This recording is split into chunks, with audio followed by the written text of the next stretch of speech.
તો ભારતની air strike પછી પાકિસ્તાન સાથે ઊભી થયેલી તણાવગ્રસ્ત સ્થિતિમાં સમગ્ર રાજ્યમાં હાઈ એલર્ટ છે।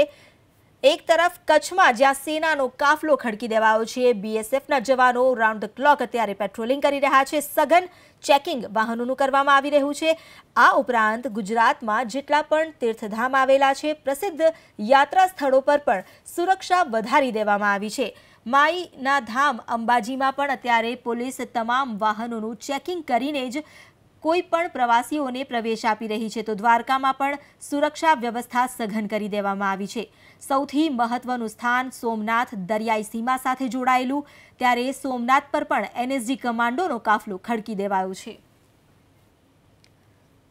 અમદાવાદના પણ વાત કરવામાં આવે તો જ્યારે રાજ્યભરમાં હાઈ એલર્ટ છે, અમદાવાદ કલેક્ટર ડોક્ટર વિક્રાંત પાંડેએ ઈસરો તથા શહેરના મંદિરો પર ચુસ્ત પોલીસ બંદોબસ્ત ગોઠવવાની તાકીદ કરી છે। ઉપરાંત દરેક વિભાગના વડાઓની રજા કેન્સલ કરી હેડક્વાર્ટર્સ નહીં છોડવા આદેશ કરાયો છે।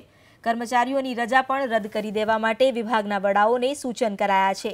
શહેર અને જિલ્લાભરમાં સુરક્ષા વ્યવસ્થાની સમીક્ષા કરવા પર કલેક્ટરે તાકીદ કરી છે અને સંવેદનશીલ વિસ્તારોમાં હાલમાં જે બંદોબસ્ત છે તેના કરતાં વધુ બંદોબસ્ત ગોઠવવાની સૂચના આપી દેવાઈ છે। તો જાહેર સ્થળો અથવા રસ્તા પર બિનવારસી વસ્તુ મળે તો પોલીસ કંટ્રોલ રૂમમાં જાણ કરવા કલેક્ટરે અપીલ કરી છે।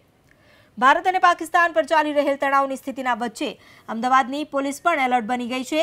અમદાવાદના પોલીસ સ્ટેશન પર બુલેટ પ્રૂફ જેકેટથી સજ્જ જવાનો રાઉન્ડ ધ ક્લોક ફરજ બજાવશે। ઉચ્ચ પોલીસ અધિકારીઓની એક બેઠક મળી, જેમાં અમદાવાદ શહેરના તમામ પોલીસ મથકો બહાર રેલીની થેલીઓ ગોઠવી બુલેટ પ્રૂફ જેકેટ હથિયારધારી પોલીસને તૈનાત કરવામાં આવ્યા। એટીએસ, એસઓજી અને ક્રાઇમ બ્રાન્ચને શંકાસ્પદ વ્યક્તિ તથા સ્લીપર સેલ પર નજર રાખવાની કામગીરી સુપ્રત કરાઈ છે। તો સાથે ખાનગી ડ્રેસમાં લોકલ પોલીસ વાહન ચેકિંગ કરીને વોચ રાખશે। સાયબર ક્રાઇમ શહેરમાં લગાડેલા તમામ સીસીટીવી કેમેરા પર સતત મોનિટરિંગ કરશે અને નજર રાખશે કોઈ પણ શંકાસ્પદ ગતિવિધિઓ થાય તો।